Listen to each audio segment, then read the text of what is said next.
E aí, meus queridos, é mês de abril e as nossas aulas de artes em comemoração a esse mês, que é o mês dos índios, vai trazer um conteúdo relacionado a comunidades indígenas. Sim, nós vamos falar sobre a produção de arte que já existia aqui no Brasil ou nas terras que viriam a ser o Brasil antes da chegada dos portugueses. Em 1500, quando os portugueses chegaram aqui, eles já encontraram habitantes. Sim, estamos falando das nossas comunidades indígenas. Essas comunidades indígenas, elas eram diversas. Existiam centenas de comunidades com ramificações de culturas diferentes. E, obviamente, se elas têm culturas diferentes, elas viviam seu dia a dia e elas produziam de formas diferentes.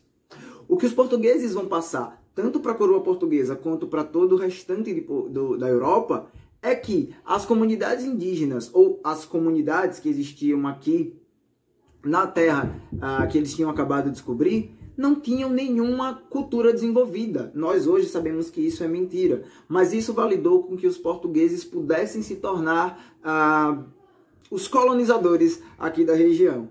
Né? O que nós vamos falar hoje é sobre como algumas culturas já eram produzidas naquela época e até nós chegarmos em uma representação cultural atual sobre comunidades indígenas aqui do Nordeste do Brasil. Já era produzido aqui e já tinha totalmente desenvolvimento aqui uma ideia mitológica ou uma ideia religiosa. Sim, isso é verdade.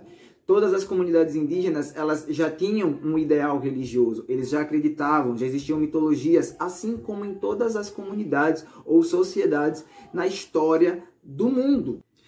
E é claro que, como em qualquer lugar do mundo, a crença religiosa influenciava diretamente a produção de arte.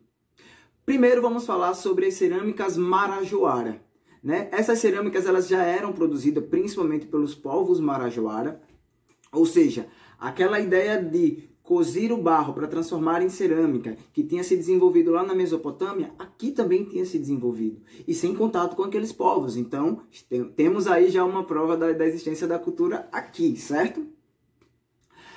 Essa cerâmica, associada a essa cerâmica, também existia a pintura. Os índios faziam as pinturas decorativas na própria cerâmica, como vocês podem ver aqui na imagem do lado. Essa imagem que está aparecendo aqui do lado de vocês é uma imagem de uma cerâmica atual, claro. Mas aí existem resquícios de cerâmicas marajoara, como estas, que foram encontradas aqui no Brasil, ó, muito antes da chegada dos europeus, certo? As pinturas desses vasos e a própria construção desses vasos, elas estão associadas aí diretamente à crença religiosa e como os índios tratavam seus mortos, né? Em algumas regiões, tanto aqui no Brasil como em outras regiões da América, os vasos de cerâmica eles eram utilizados como depósito para os próprios mortos. Isso não faz muito parte da cultura do brasileiro, do índio brasileiro, mas em algumas regiões aqui no Brasil, sim, foi utilizado desta forma também.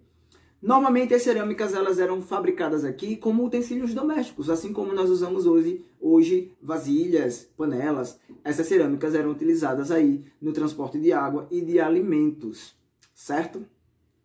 Passando a falar agora da presença da figura do índio no processo de produção de arte depois da chegada dos portugueses. Todo mundo sabe que com a chegada dos portugueses, grande parte dos índios eles foram catequizados. E esse processo de catequese, a gente já viu isso na aula passada, fez não só com que os índios deixassem de lado a sua crença religiosa e passassem a seguir a crença religiosa que os portugueses trouxeram, mas também fez com que os índios deixassem de lado a sua própria cultura, a sua identidade cultural, e adotassem a identidade cultural do homem europeu. Quando o Brasil consegue se estabelecer, né, futuramente, alguns séculos depois, existiu aqui um período de produção de arte na literatura chamado de romantismo. Dentro do romantismo, em uma de suas fases, existiu aí essa característica de utilizar a imagem do índio como um herói ou um vilão, mas utilizando a imagem do índio como parte do processo de produção dos livros que foram aí publicados durante o período do romantismo. É aí mais não o indígena, não o povo indígena fazendo parte da produção cultural, mas pelo menos a imagem do índio sendo representada dentro de uma produção cultural.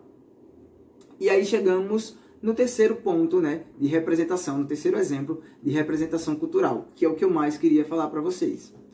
As comunidades Pancararu e Pancararé. São comunidades indígenas aqui do Nordeste do Brasil, e é por isso que eu estou trazendo elas para vocês, porque elas envolvem aí as duas coisas que a gente sempre conversa em sala: religião e arte, né? Existe um ritual chamado de Os Encantados. Isso está relacionado à crença religiosa dessas comunidades, dos descendentes dessas comunidades indígenas, e eles fazem esses rituais até os dias de hoje.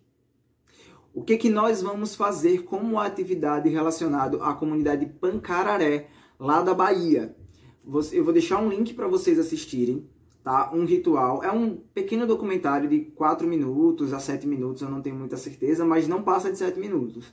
E aí vocês vão assistir esse documentário e escrever uma redação para mim sobre o que vocês perceberam, né? Como acontece esse ritual aí da comunidade indígena Pancararé, lá da Bahia, certo?